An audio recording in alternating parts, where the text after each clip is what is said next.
Hello people! A day in my life ni Kang Ida. Dito nga ni po kami gumala kila Nanay Annabel dito sa Ilayang Uni. Diba? Minsan lamang po kaming makagala at meron din naman po akong inagawa din sa Sumagunso. Ay naisipan ko rin naman gumala paminsan-minsan. At dahil wala namang power ang kuryente, ay maghapon na namang walang kuryente, dumayo kami din sa may gapang. At medyo meron din yung signal po baga ang mobile data.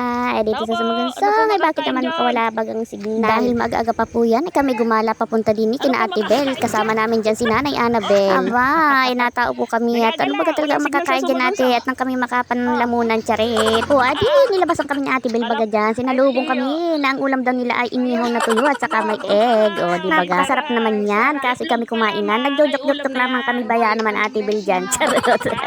At ayan na nga, kami ay dumiretso na. Papunta naman kami ay sina Ella po dyan. Ay naku, nadaanan namin din yung aming classmates na isa. Ay, tingnan naman ninyo, napakaraming halaman. Maraming punong kahoy na itatagin daw nila doon sa kanila sa bundok. Kanilang lupa doon sa bundok. Aba, tingnan naman ninyo, napakaraming halaman yan. Ay, pagka nga naman tumubon lahat yan, pagkatanim, ay naku, ay napakaganda. Napakarami na ulit halaman at punong kahoy sa bundok. Pihak din eh kayo, pagsulungin naman kuling din eh. Saka kabayaan na no, sabagay, sa bundok namin ako yung nagsunog. Ay, isang matag pa kaya ay nagbili po dyan si Nanay Annabel ng isang sakong uling. Abay, pasunong sa akin nila ni talagang pasaway. Pagsunungin ako din sa kalsadahan charot. Pwede naman. At tumaritsa na nga ni po kami dyan. Hindi sa ining Ella. Ayan, natanawan ko na dyan yung aming piglets. Ayan. Napakaganda po ba yan naman ng piglets din eh. Dito yun lang. Nabuntayan mo yan Oh, ang cute! May kontin saan? Baka kontin ng ina. May kontin! Ay, ngani! May kontin! Meron ko na, inawit din. Ano kaya ibig sabihin nun? Mabait yan.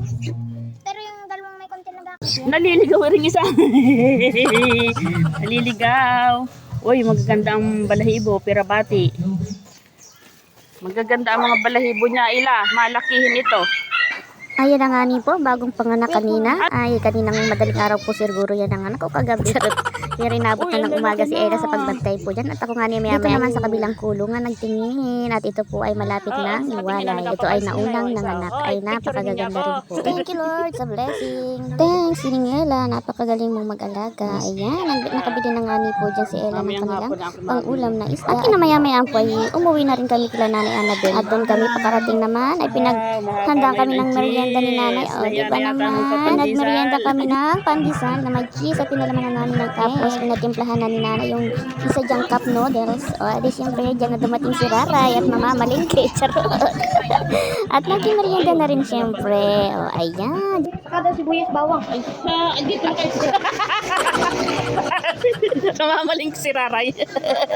Namamalingke. Pinabili ako ng baso pa ng magbunso. Nang ano? Bangos? Hindi. Tulingan. Tulingan. Masarap yun. Ginataan. Ganda ng palengkehan ni Raray. Sinilas mo. Pinasok. Malingki ang Raray din eh. May gilaang at marami si Nanay stock.